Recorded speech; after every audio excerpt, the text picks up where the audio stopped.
We are moving on to the third film of Phase 2. I'm John Barry, and today I am reviewing Captain America: The Winter Soldier. So Captain America: The Winter Soldier came out on April 4th in 2014.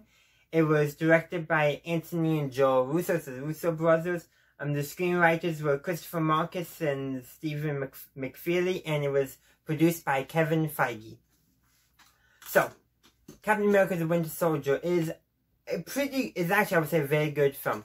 Yes, it's a superhero story. Captain America discovers that Hydra, his enemy from World War II, has secretly infiltrated S.H.I.E.L.D. and has taken over, and so he reveals it. That also leads to S.H.I.E.L.D. basically falling and all that.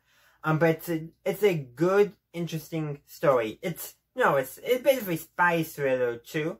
And another thing to kind of point out is how Hydra infiltrated S.H.I.E.L.D. is through Operation Paperclip, which was a real-world operation where basically the U.S. basically offered amnesty and protection to former Nazi scientists if they would give basically the scientific secrets to the U.S. and worked for the U.S. Not too many that worked on the atom bomb came that way. Most of them came over beforehand as refugees. But lots of the space program, yeah, they relied on former Nazi scientists. Soviet Union had basically an equivalent thing too, though I think a lot of those former Nazi scientists rather have gone to the U.S. because they expected better treatment. And let's be real, they probably did get better treatment. But basically through Operation Paperclip, one Nazi scientist who went to work for S.H.I.E.L.D.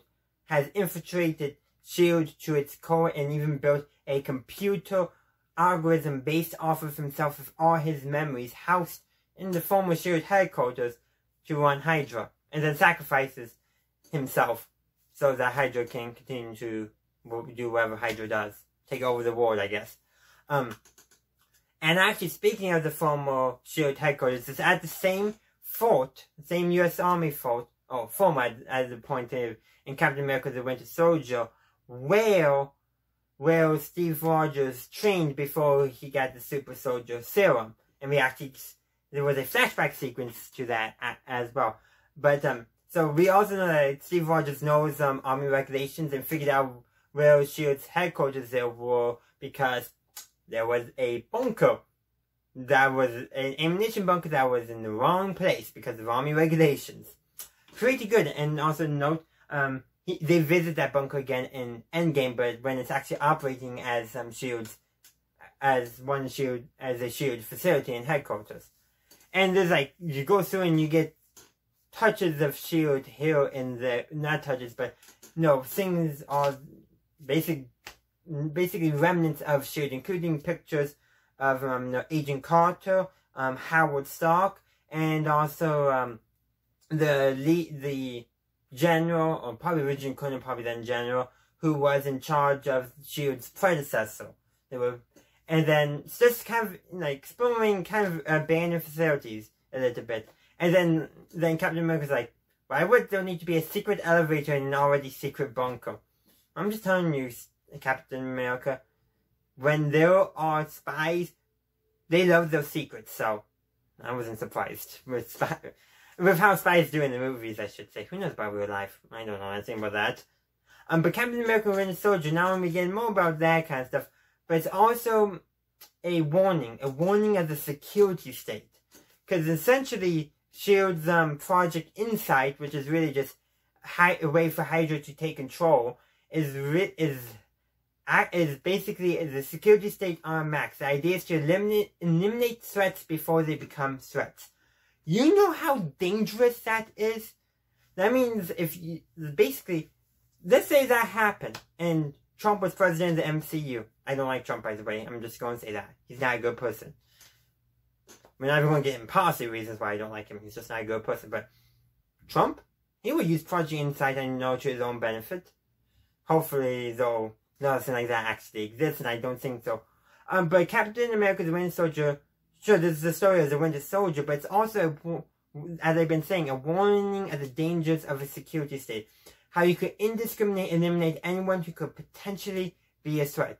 And whether that's eliminate like this or eliminate as lock up. Actually, there's nothing in my closet but clothes. But it is warning you of the dangers. And when you look at the list of individuals that Project Insight would have targeted, well, Tony Stark was on that list, and Doctor Strange. Those were just two that stood out. And you know something about Doctor Strange?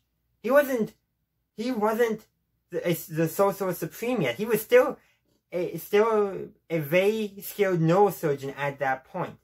So basically, the Project Insight algorithm either knew he wouldn't stand up to Hydra taking over, or knew he would become.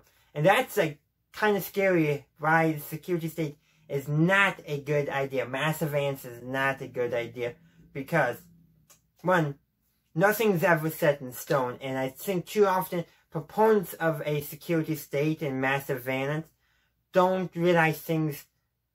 Now, basically, you can't predict what's going to happen. Therefore, you should identify threats and discourage threats, but you shouldn't do preemptive justice on threats if you're actually doing for, like, how Director Nick Fury envisioned Project Insight. His idea was actually eliminate true threats to everyone beforehand, while Hydra's idea was eliminate threats to Hydra's oppressive rule.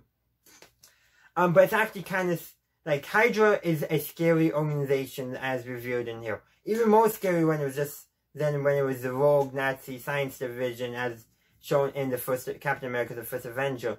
Now it's this insidious organization who wants to basically rule a totalitarian government by convincing people it's for their best interest and safety and security. It is kind of scary. So some context. So 2014, that was 13 years after 9/11 when the American security state was really born. I think it's a big criticism of the Patriot Act, which a lot of people do have now criticized, even though it's still law in America. And because of the First Amendment, I can criticize it all I want. After I read it, of course, I really need to go read it. If I'm going to be a historian, I should be familiar with, important acts like that.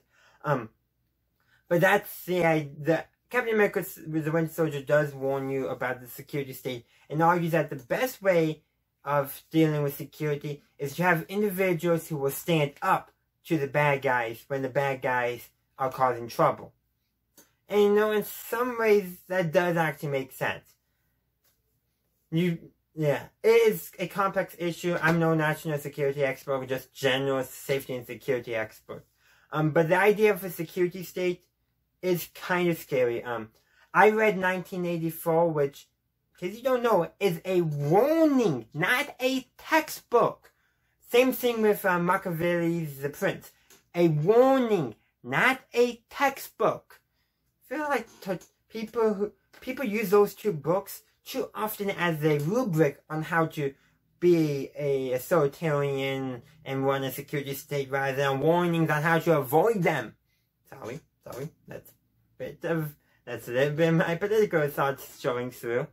But yeah, that's very much the case. Captain America the Winter Soldier is a warning. Don't take it as a textbook anyway. It's a warning, not textbook.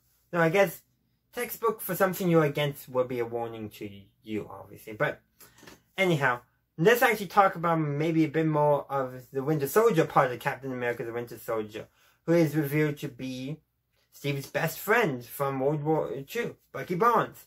And in the end, their fight is raw and emotional. When I talked about Iron Man 3, I talked about how the fight had no emotion really behind it, in my opinion, especially for the characters. And here, Captain America had a lot of emotion. He didn't want to kill or harm Bucky, but at the same time, he needed to defend himself and needed to save everyone else who was in danger by Hydra's Project Insight. And then also, at the same time, Bucky, the Winter Soldier, was kind of having a small identity crisis. Like, this person claims to recognize him. What's going on? And so that's kind of messing with him as well. And you get a few callbacks to also the First Avenger as well. But another thing with Captain America, the Winter Soldier, and the Winter Soldier specifically, is, as I said earlier, that the fight is raw and emotional. Probably a not a terrible comparison might be the duel between Luke and Vader in Empire Strikes Back.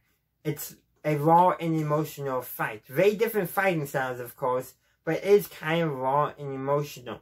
You have one character who's fighting truly who's more fighting out of anger, while the other one kind of wants to just detain the other guy. Though kind of roles are reversed. But maybe a better fight might be more the fight between Rey and Kylo in The Force Awakens, or even in Rise of Skywalker as well. The raw and emotional fights. It's not a perfect sparring match. It's not a choreographed dance. It's a raw and emotional fight. I think even more so in Trust once the characters have gotten to know each other. You have Rey, who's still hoping there's a bit of light still in Ben, but at the same time is fighting angrily, while you get Ben, who's like, no matter how you want to do it, it's the raw emotional fights. The characters are invested in the fights, but for different reasons each time. I mean, really, for each time, the characters are always invested in the fight for a different reason. And at different moments in the fight, they're either calm or not. I mean, the raw emotional fights, but they also carry weight to them, and I really like that. Maybe actually a very good comparison that I can't believe I didn't make it already is the lightsaber duel between Anakin/Vader and Obi-Wan Kenobi in Revenge of the Sith. Not Duel of the Fates and Battle of Heroes. Duel of the Fates is in Phantom Menace, but Battle of Heroes. You have two guys who are friends, and they're fighting each other. One is still good, the other has fallen to the dark side, has become the bad guy. But the good guy still very much cares about the other guy and is doing whatever he can to bring the other guy back. But in the end, it's not going to happen in that fight. With Vader, though, it takes to his son, well, in Captain America: The Winter Soldier, with the Winter Soldier Bucky, he's kind of snapped back a little bit at the end of this film, and we get a post-credit scene where he goes to the Captain America exhibit to kind of learn more about himself as Bucky and Captain America and all that. And then when we get to Civil War, we get the story resumes once again. But yeah, as I've been saying, there's a lot to unpack. This is one I really wanted to talk about because one, you have the hero has a personal connection to the main visible antagonist, even though she was actually the main bad guy of this film.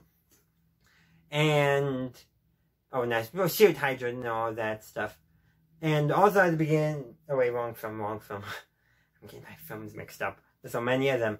But also the warnings of this and dangers of a security state is also displayed on here.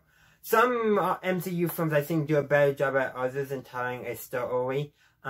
Some I think prefer comedy. The Ant-Man films and Guardians of the Galaxy I think tend toward comedy, while I think the Captain America films tend toward, messages. Those I think are the ones that tend to get more political in their messaging, while you get the team-up films, so the Avenger films, they're more, I would say, hero films, but at the same time they get philosophical a bit, more so with the later films, especially Infinity War and Endgame, but also Age of Ultron. Probably Avengers is the only exception. While the Iron Man films are character stories, and the Soul films, well, each film they try to find their identity. Once the new Soul film comes out, Love and Thunder I think it's called, we'll see if they've decided to stick with the tone they've set in Ragnarok, a mix of character and comedy. Character story and comedy. And then of course there's always other ones too. But that's kind of, each film does kind of set a tone. And each kind of mini franchise, if you will, has its own overarching tone that they take. And I do kind of appreciate that in the MCU as a whole. Just some films do it better than others, and I tend to find the Captain America ones tend to have the overarching tones and themes and messages that I tend to like in my stories. But that's just me. What are your thoughts? I would love to hear them in the comment section down below. If you enjoyed the video, please leave a like, or you can dislike the video if you didn't enjoy my review. Also, be sure to check me out on social media, Facebook and Twitter. Links are in the description, as are the links for my Discord server and my Patreon page. If you haven't subscribed to my channel yet, please do so, or check out the video or the playlist on screen now. And as always, have a good day, a good night, wherever you are. Have a good one. Bye!